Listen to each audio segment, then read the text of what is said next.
शेतकरी बांधवांनो नमस्कार। आपल्या चॅनलद्वारे माहिती तीच दिली जाते जी महत्त्वाची असते। मित्रांनो, 17 एप्रिल 2024 ला श्री रामनवमी असल्याने बहुतांश बाजारपेठा या बंद होत्या आणि परिणामी कांदा आवक घटल्याचे दिसून आले।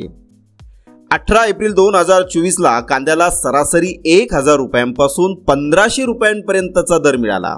18 एप्रिल 2024 च्या पणन मंडळाच्या माहितीनुसार राज्यात उन्हाळ कांद्यासह लाल, पांढरा, हलवा, नंबर 1 व लोकल कांद्याची आवक झाली। उन्हाळ कांद्याची सर्वाधिक 55,000 क्विंटलची आवक झाली। नाशिक जिल्ह्यात 30,000 क्विंटलची आवक झाली।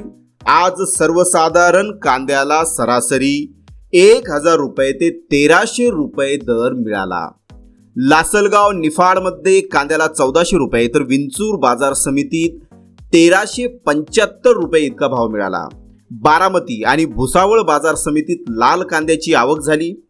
अनुक्रमे बारामती बाजार समितीत सरासरी 1000 रुपये तर भुसावळ बाजार समितीत 1200 रुपये इतका दर मिळाला। सांगली बाजार समितीत लोकल कांद्याला सरासरी 1188 रुपये तर पुणे बाजार समितीत सरासरी 1017 रुपये दर मिळाला।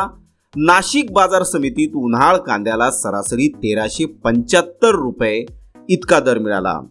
मित्रांनो, समोर तुम्हाला स्क्रीनवरती 18 एप्रिल 2024 चे कांद्याचा दर आणि आवक जी आहे ती मित्रांनो तुम्हाला समोर स्क्रीनवरती दिसत आहे। तुम्ही व्हिडिओला पॉज करून हे सविस्तर कोष्टक मित्रांनो बघू शकतात आणि वाचू शकतात।